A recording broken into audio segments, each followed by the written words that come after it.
Hey, Hey, Toby. Toby, Morning. How are how are you? you? Good. Good. Long time no see. I haven't Yeah. seen you in years. Yeah. How you been? Okay, I'm hanging in. I actually ended up working at ESPN a little bit. I actually went to broadcasting school after I saw you last, and actually I lucked out and been in a few movies as I did some extras work in Men in Black 3 and The Interpreter with Nicole Kidman. I even did a movie. This is Nice. funny. I did a movie with Queen Latifah, Just Right. Okay. And it was a basketball movie. She dated a Nets player, so we did it at the Meadowlands of all things. Okay. And in Awesome. between takes, we got to go down and shoot around with the players. And I was That's making awesome. baskets, and everybody's like, "How's this guy making baskets?" I'm like, "This is just like the old days." you know, it's pretty funny.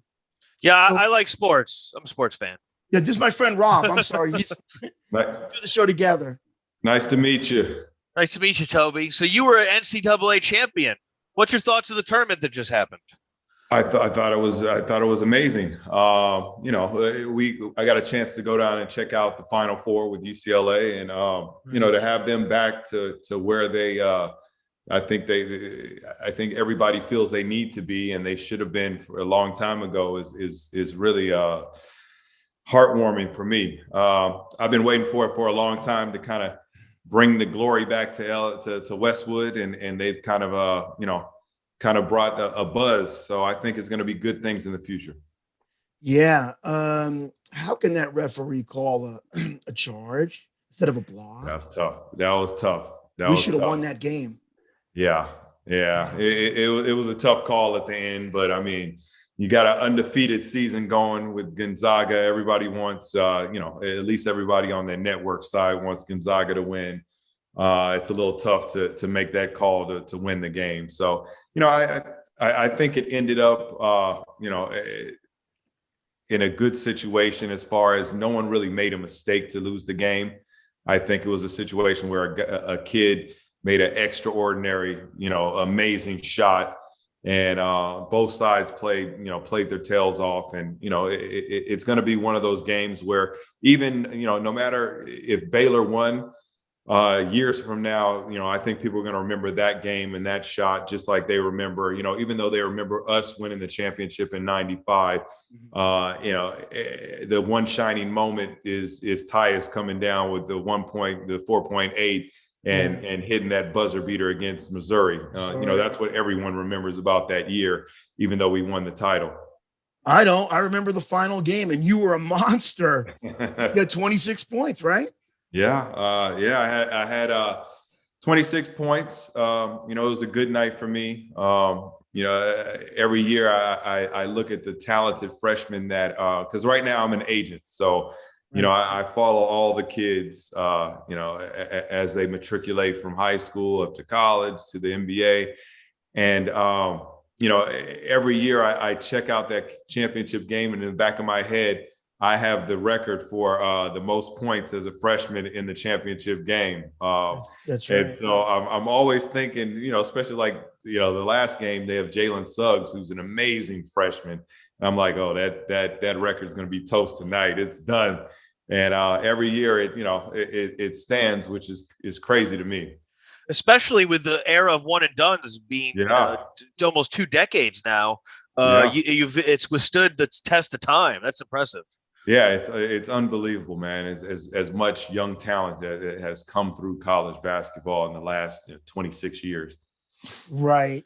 So as the clock was winding down, you were so young when you won that title. And as the clock's winding down, the buzzer beat, you were a national champion. What were the feelings in that moment? Did you really realize the magnitude of the moment at the time? You know what? I talked about this, on a podcast a couple of days ago, as far as when they were asking us, how did you feel? What do you think these kids are going through? I think the freshmen have it easier, because the freshmen, you're just in there. You're just excited to be there. You feel like I got 3 more years to do this.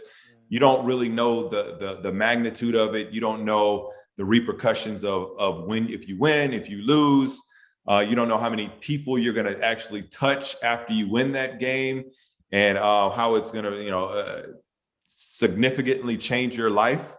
So I think, as a freshman, I didn't know that. So after we won, I'd been a big Wooden fan and UCLA fan because my dad went there, and I grew up going to John Wooden camps, and so I knew the history, I knew the championship history, and so I was glad that I was a part of that.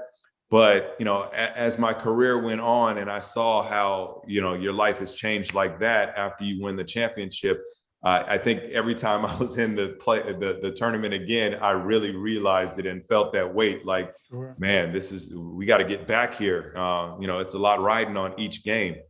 That's exactly what Jerry McNamara said, a freshman for Syracuse, when Syracuse won the title, because there was a lot of freshmen on the team, including Carmelo, and they said they echoed the exact sentiment. The weight got heavier in each subsequent tournament.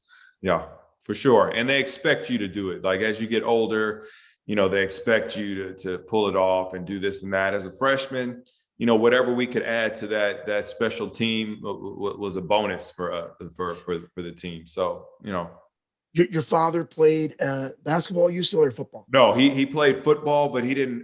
He played football, and then he got hurt right before he got to UCLA, so he didn't end up playing. But he went there. My brother went there. And played basketball there.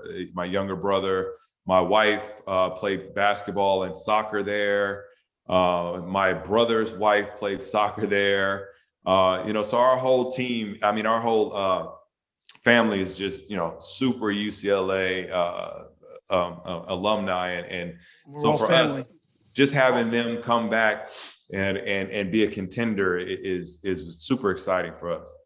Right. And then you went to the NBA. You were drafted by the Lakers, but you didn't really play for them very long or at all. No, right? I got drafted and traded on game.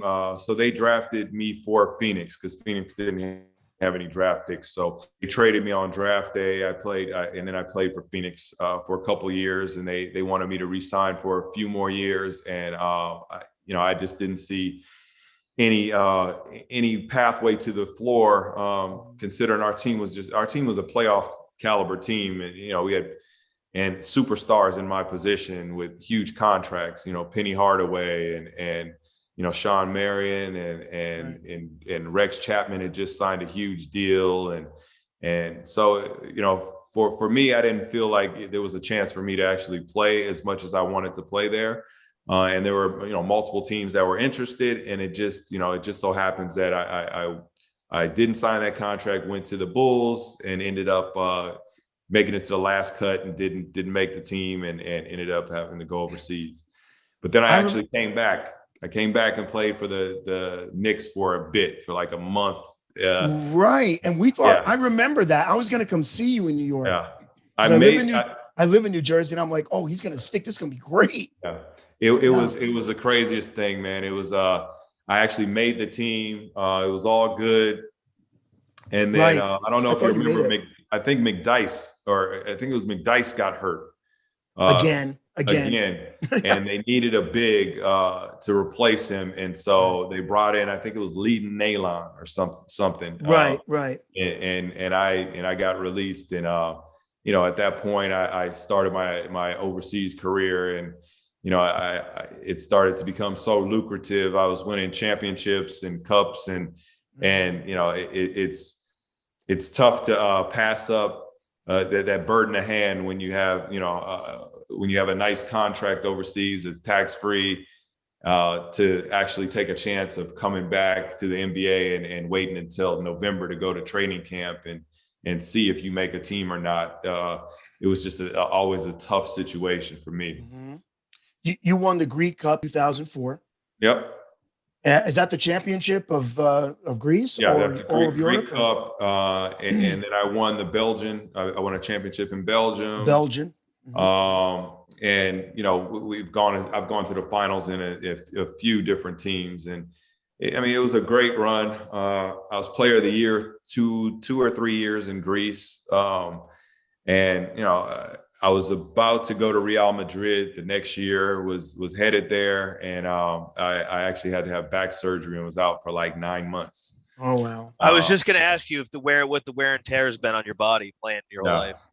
Yeah, you know what? I was injury free my entire career, and then that year we were in the finals, and I got low bridged, and ended up, having to have back surgery. Then it had a staph infection from the surgery after that. I actually fought my way back, came back the next year, won a championship with the Belgian team. And in the championship game, second half of the game, I tore my MCL. Wow. So 2 years in a row of fighting back and getting hurt. But I ended up playing, I think I played like 6 years after that. And I wouldn't change anything. I had a great career, and I'm proud of it. Absolutely. How's your back now, by the way? You know what? Because mine is terrible, and I'm worried. Surprisingly, it's good, but I don't touch the court anymore. People ask me if I ever play. I don't play anymore. I'm starting to kind of try to see if I can get some shots up, because I have kids now. I have a 12-year-old daughter and a 9-year-old son and a 5-year-old son, and they like sports. So sure. I want to be at least good enough to go up against them, and they're not embarrassed. Yeah, because they'll let you know about it. The minute the day they beat you, they're going to let you know. Daddy can't beat me no more. Yeah, I bet. So I'm trying to hold that off. Yeah. So you're doing your sports management now, right? You're an agent. Yep. Myself and Mitchell Butler, right. Also a UCLA guy. We had him on, actually. Okay, perfect. Yeah, he's amazing. I always looked up to Mitch. He was a few years older than me at UCLA. When I would come up there during the summer when I was in high school, he kind of took me under his wing, and he was a guy that he played 10 years in the league. He and he always was so. He was so free with his knowledge, and was always willing to pass his knowledge of basketball down to me, take time out of his when he was in the NBA to kind of pass down little tricks here and there, and work with me when I was just nothing but a college kid. And so when I did become an agent, he was working for Dan Fagan at Lagardère, which is one of the biggest agencies at the time, and he was the same way after basketball, where he really would pass down all of his knowledge and really walk me through the profession, and so I'm very fortunate to have someone like Mitch as a big bro, to kind of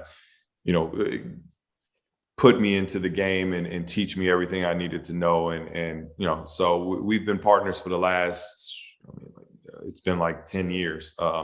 Right. Time is flying. Yeah. You got that right. Yeah. And so, we're excited about the future. Right. Now, who are some of the people that are under you now? Because I know you're at Rivals, right? No, we left Rival. Then we went to Paradigm. We were at Paradigm for a minute. Paradigm, we had a lot of UFC fighters at Paradigm that we ran the basketball side. We had Conor McGregor and a lot of we had all the UFC fighters, and we ran basketball. And then recently, the last year and a half, we've started a new venture, 2020 Sports Management. We have a lot more control here, which is what we've always wanted is control. Because when you're the one out there promising to families that you're going to take care of their kids' careers, that they've been working since they were some of them 5-6 years old, to finally get to this point where they can finally monetize all of that hard work that not just they've put in, but their families have put in. We take that very seriously, especially since they're joining a fraternity that we were once part of, the NBA. Sure. We really value that and take it seriously. And so, sometimes when you're with bigger agencies, it's a business to them. Right. It's a numbers game. It's a business. If you grab a client and they succeed, then you pour in all your energy into them and time and effort. And if they're a client that's maybe wavering or having some trouble, and his career is not going the way you expected it, a lot of time they don't put forth the effort to put them back on track and to really get that push behind them. And that always didn't sit well with Mitch and I. We're here from the beginning to the end, no matter if you're the guy that's the first guy on the roster, the flag bearer of the team, the franchise guy, or you're that 12th, 13th man on the bench, or like I was, if you're one of the guys at the end of the bench and then you go overseas, we're not going to abandon you. Then you still are valued by us. It's still our job to put you in the best situation and to guide your career. So that's why we're very happy that we're in a situation where we're in control of situations. And when we actually say something and give a family our word, everything that we say is going to happen because it's up to us and it's our decision. Well, you treat them like a human being and not just a commodity. 100%. And a lot of families don't realize that. There's a lot of big agencies out there that have that do well for big clients. They're flashy. They have stars that are part of their agency, that run their agency. And, a lot of the families get kind of caught up in the glitz and glamour, and they don't realize that, unless you're a franchise guy, you can get lost in the mix in big agencies like that. And it's less about that and more about having somebody that believes in you, that's going to fight for you day in, day out, and make sure that your career is always on the right track. That's really great. I mean, the kids really need that, That's really and in important. some ways you can serve to bring out their potential in that 100%. regard. 100%. I mean, we've had numerous clients where, we've had clients that are easy to get drafted, easy. Their careers are nice and easy. And, they get drafted high and then they go on to have great careers. And to be honest, those clients are easier than the clients that aren't as talented, that, might need a little positioning, that might need some extra work.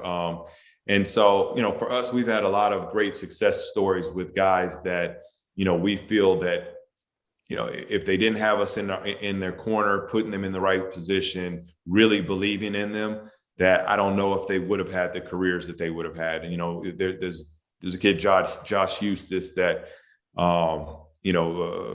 played for Stanford. He was a guy that was supposed to be 45 to undrafted, wasn't on really many people's, boards. He was a 6'6", 4-man, really 4 or 5. And, we've made sure that we let him know that if you want an NBA shot, you got to convert yourself to the 3, which is a situation where he's never really, he's never looked at the court, facing the basket. He was always a back to the basket guy. And so, we worked with him through the process, and we were able to get him in the first round to OKC. And it really was a situation where I was really proud of the work we did. I was really proud of the work he did to convert himself to a 3. And, his life was forever changed because of that. So you don't think anybody, I don't want to say doesn't have a shot to make it, with their back to the basket, but you think they have a lesser shot now than ever before? Well, he was only 6, he's only like 6'6", a 4-man. And, at the next level, that, if you are going to be that, you got to really be able to be, right. Yeah. So it was a different situation. He didn't have the size to play at that next level at that position. But at the 3 spot, he was long. He was 6'6". He was perfect. He was probably too big when he was younger, so he played with his back to the basket. Exactly. He was big. He had long arms, and he shot. He still holds the record for shot blocks at Stanford. And so he's a kid that really had a knack for blocking shots. And I'm sure, because of that, a lot of times you're the tallest kid, you block shots, you get put down low. And then, as the time goes on, guys keep growing and you stay the same size, and you don't really have the guard skills that you need in order to play a different position. But, so that's why we're in it. That's why, to be an advocate on this side, for the players. And, I'm happy to be on this side. Who's the biggest name you have underneath you now? Or some of the Right now, we have a lot of young guys with us. We've had big guys in the past. Mitch has represented, Dwight Howard, John Wall, a lot of guys, big names like that. I've had like Matt Barnes. We've had Tony Snell, Avery Bradley. We've had a lot of big names. Right now, we have a lot of young guys. This year should be a really good draft class. Jordan McLaughlin from USC. One of our kids at the Timberwolves. Proud of him too, because he wasn't a drafted kid. He was a kid that everyone said was too small. They loved his game, but he was, they felt he was too short. He fought his way through the G League. Now he's with the Minnesota Timberwolves playing, good minutes. So, those type of stories, really make me feel, better than even the top guys that, like I said, you put them in the good situations and their talent is just going to take over and they're going to have multiple teams that are going to want them. Yeah, we want them too. Tell them to come on. Yeah, right. Yeah. So people don't know this, but you were a great dunker. Yes. And you did win the slam dunk contest in Greece, right?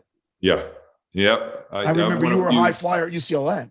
Few slam dunk contests back in the day. It's I don't know how. I think it's from my mom. My dad was he's a 6'2" offensive lineman that can't probably jump over a piece of paper, but he was athletic in a different way. He was very quick twitch, but he didn't really have a vertical explosiveness. And, so it must've been my mom because, I could always jump and it was a good thing. It's funny that at the end of my career and, when I was overseas, I met my wife and she didn't know me as young Toby. She knew me as, older, last few years of my professional career. Sure. And all I did back then, was just shoot threes. I would dunk every once in a while, but, it wasn't the young legs. I was, 32, 33, 34.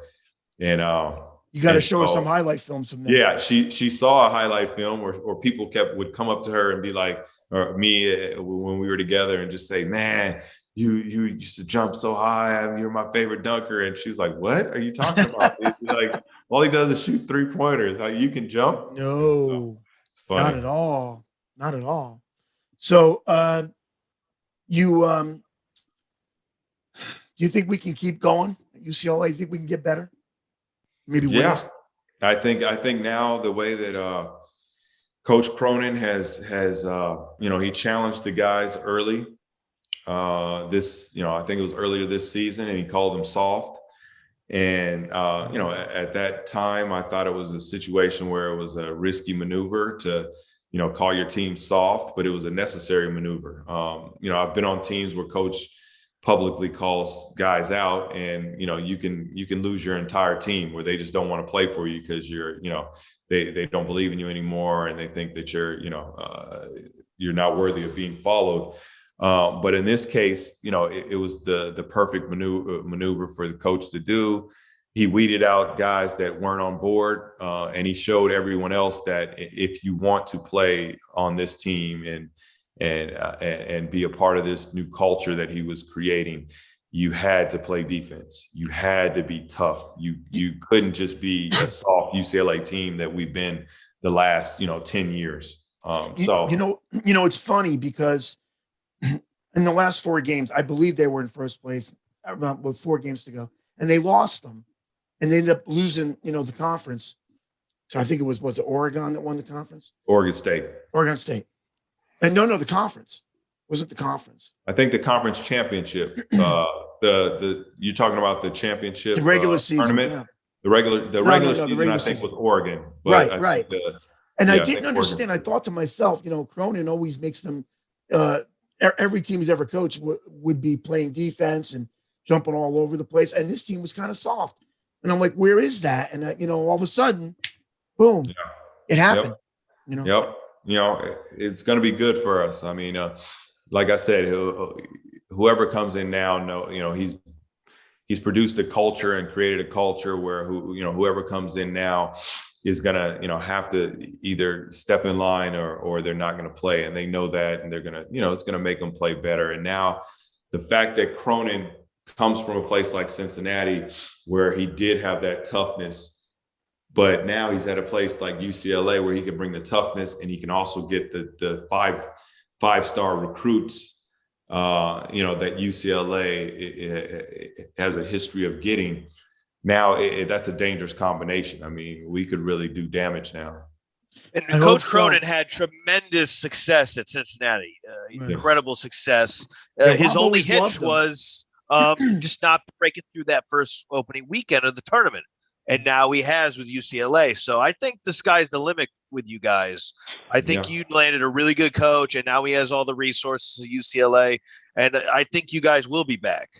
Yeah, I agree. And Mitchell said Nike's there now. That's going to help him.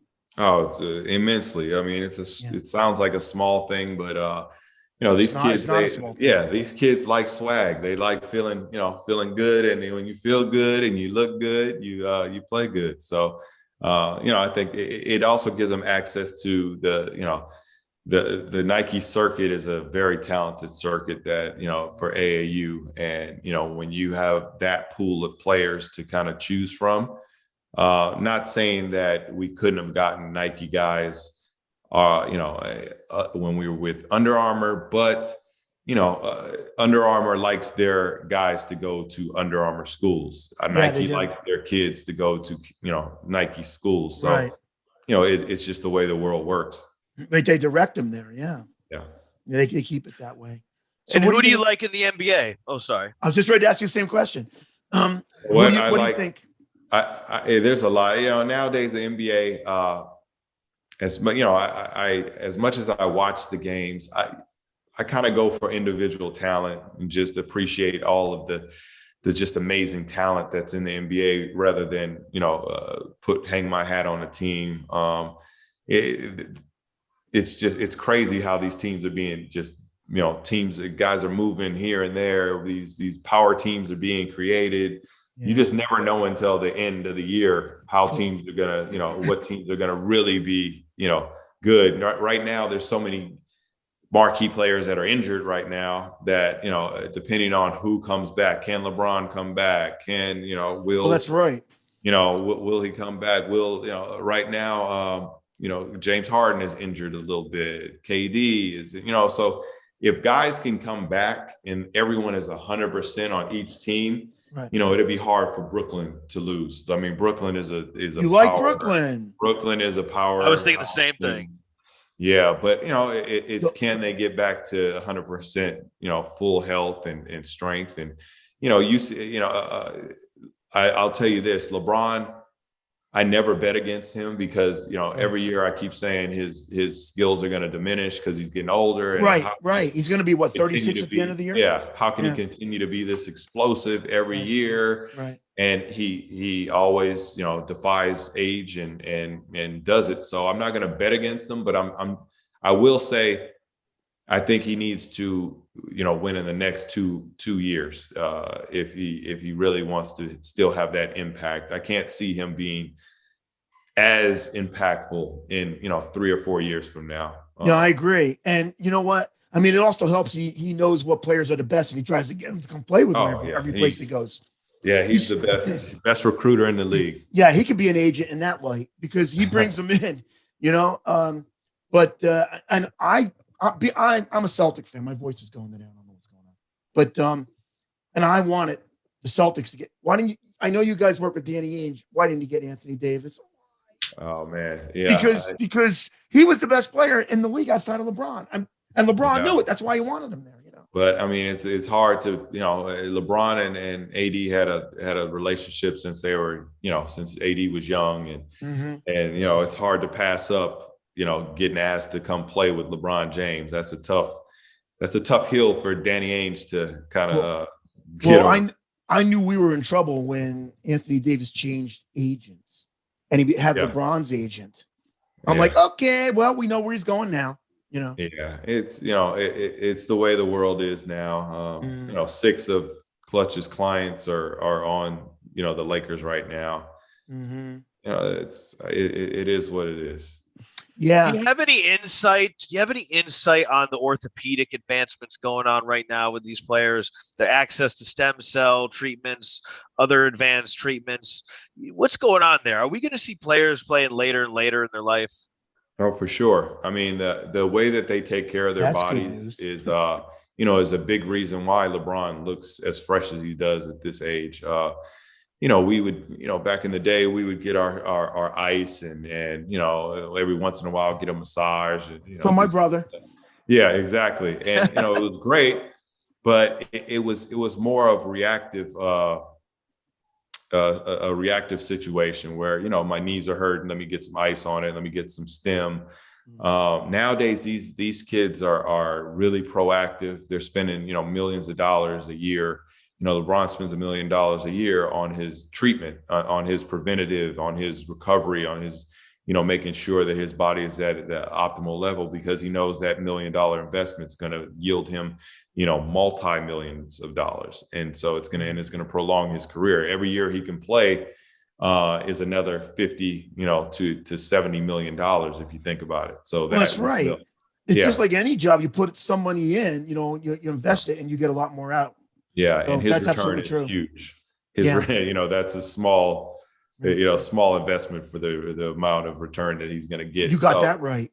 Yeah, and so he, I just see, there's a lot of advancements, like you said, the stem cell, there's the cryo chambers that they use nowadays in order to, a lot of people feel that the cryo chamber is, for recovery and getting in, but a lot of times guys, they get in the cryo chamber before they work out, and it pumps all the blood to their heart, and to protect the most valuable organ in your body, because it's so cold. And then as the blood pumps back out, that's fresh new blood that's oxygenating your system, and now you can go out and work out even harder. It's the whole Lance Armstrong type situation. Right. And so that's a freeze chamber, right? Basically. Yeah, the freeze chamber, the cryo chamber. Right. So it's stuff like that we didn't have back in the day. Right. That really, it really helps these players. And for our players, especially when they're going through the draft process, we really implore them to use all of these, different techniques and technologies that are at their disposal. Now, my brother just did a commercial with a lot of the ex-NBA players. I think Mitchell was on it for the Nigel Miguel produced it. Okay. It was for the stem cell thing. Yeah. My brother was actually in it. He had a speaking role. I didn't know that. Oh, yeah, no, he was in it. He was like, I got a speaking role. I'm an actor. I'm like, that's awesome. No, you're not. That's awesome. That's awesome. It was awesome. And it's going to come out soon, actually. I actually saw a preview for it. So, okay. That's awesome. Yeah, I think Mitch was in it too. I think. Yeah, Mitch was there. I saw a little something on it I think on Instagram or something. I think I saw Mitch on there. So that's awesome. But my brother, I called him one night. He goes, "I'm studying my lines." I go, "No way." Good for him. So they keep talking about the evolution of the game and how it's 3-point dominant now and that kind of thing. I'm wondering if you kind of have any foresight on the next step of the evolution of the game. What's coming up, do you think, that's going to change the game in the next 5-10 years? You know what? I don't see it. I don't see it changing much. I just see the players. The thing that I think we're going to see is just players that are getting bigger, stronger, and more mobile and more skilled. So, there was a situation back in the day where, when I was coming up, they liked the big point guards. They liked the Penny Hardaway was 6'9" running the point, Jason Kidd 6'4", 6'5" running the point. There, it was a lot of big point guards, and now they're back to the smaller combo guards running around popping threes.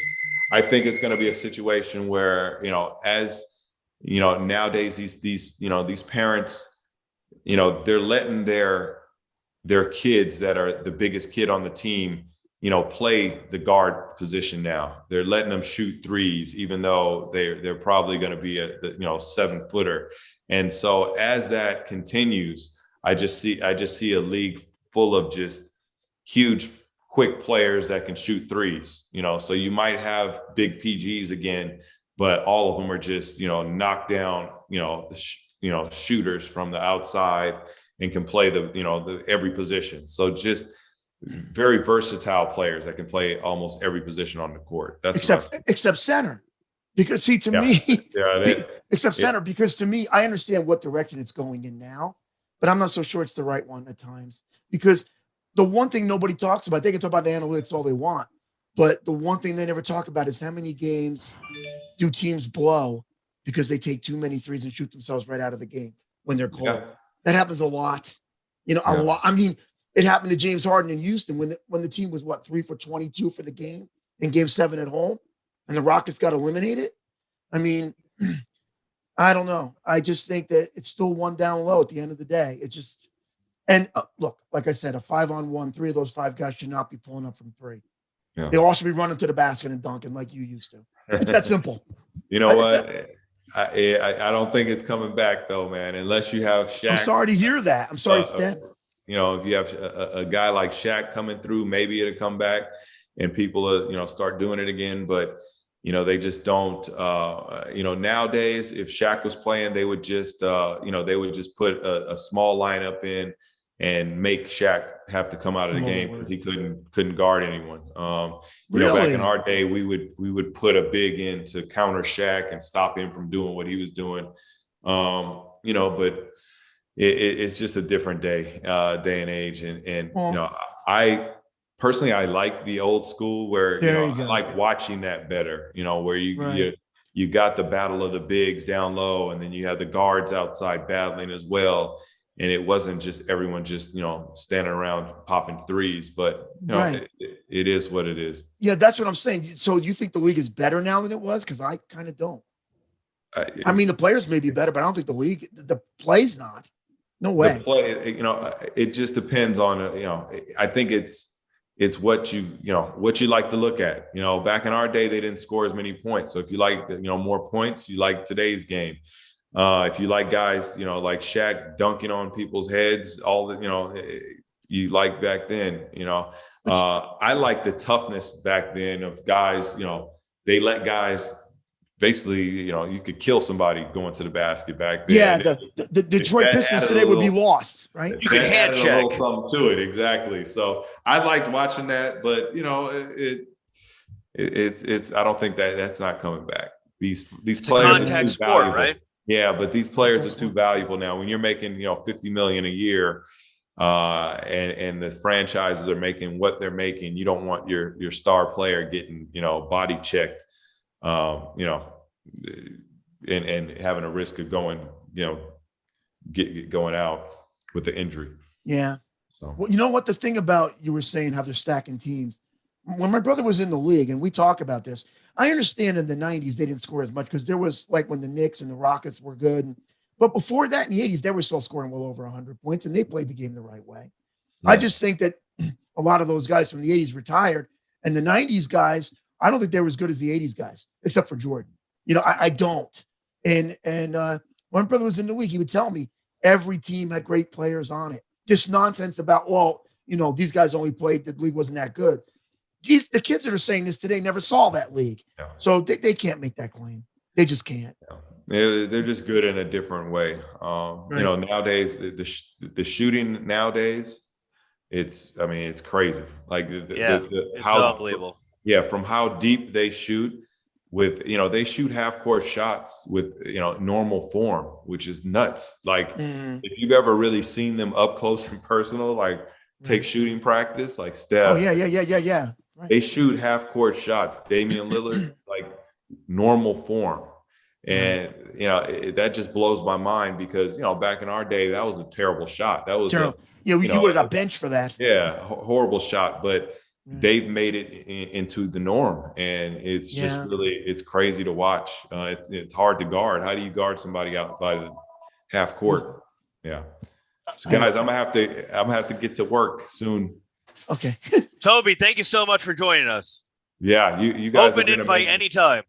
Well, I appreciate that. I'll definitely come back. Just let me know. Yeah, and You please, got if you can bring anybody that you know, ex-player, whatever, bring them on. We sure could use the help.